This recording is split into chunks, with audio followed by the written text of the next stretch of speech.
Bom, Renata, Bonner, é uma grande satisfação estar com vocês nessa noite.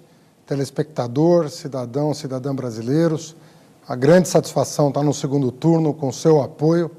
É uma honra poder participar de um segundo turno de uma eleição presidencial, situação em que nós vamos poder confrontar apenas dois projetos. Vai ficar muito mais claro para você a natureza de cada um dos projetos. Nós, do lado da social-democracia, do estado de bem-estar social, que garante o direito do cidadão, que garante o direito do trabalhador, que cumpre a Constituição de 1988, que ampliou as possibilidades e as oportunidades.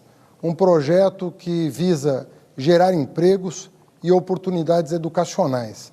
Conforme eu tenho dito ao longo dessa campanha, eu que tenho apenas 20 dias de campanha e consegui atingir 29% dos votos, mais de 30 milhões de brasileiros e brasileiras confiaram no nosso projeto, eu tenho dito que uma pessoa tem que acordar e ter para onde ir. É como eu aprendi com meu pai. E isso exige do poder público oportunidades de emprego e de educação. É carteira de trabalho assinada numa mão e um livro na outra.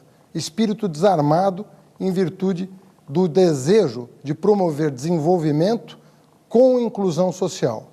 Nós não podemos pensar em outra natureza de desenvolvimento. Desenvolvimento para poucos não é desenvolvimento. A economia pode até crescer, mas ela não vai se estabelecer. O verdadeiro crescimento que nos interessa é aquele que é compartilhado com todos os brasileiros, sobretudo com os mais vulneráveis. É esse projeto de Brasil que nós queremos defender nesse segundo turno e o faremos com muita responsabilidade e com muito respeito a você, eleitor, eleitora.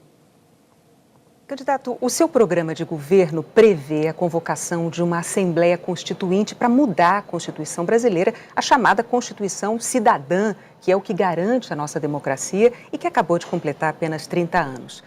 Juristas dizem que a nossa Constituição, ela não permite a convocação de uma Constituinte, não há previsão para isso. Só há previsão de reforma por uma emenda constitucional e que precisa da aprovação de 3/5 dos deputados e dos senadores. E essas emendas, elas não podem mudar cláusulas pétreas. Essas não podem ser alteradas de jeito nenhum. Um outro ponto é que, 10 dias atrás, o ex-presidente do PT, José Dirceu, disse ao jornal espanhol El País que não acreditava numa vitória eleitoral de Jair Bolsonaro e declarou o seguinte, abre aspas, dentro do país é uma questão de tempo para a gente tomar o poder. Aí nós vamos tomar o poder, o que é diferente de ganhar uma eleição. Fecha aspas. O que o senhor diria aos seus críticos que se preocupam com a democracia brasileira no caso de o senhor se eleger presidente? Bom, em primeiro lugar, sobre a primeira pergunta, nós revimos o nosso posicionamento. Nós vamos fazer as reformas devidas por emenda constitucional. Quais delas? Em primeiro lugar, a reforma tributária. No Brasil, quem sustenta o Estado é o pobre, infelizmente. Quem paga mais imposto proporcionalmente à sua renda é o pobre. E os muito ricos não pagam absolutamente nada, pagam uma proporção muito pequena da sua renda.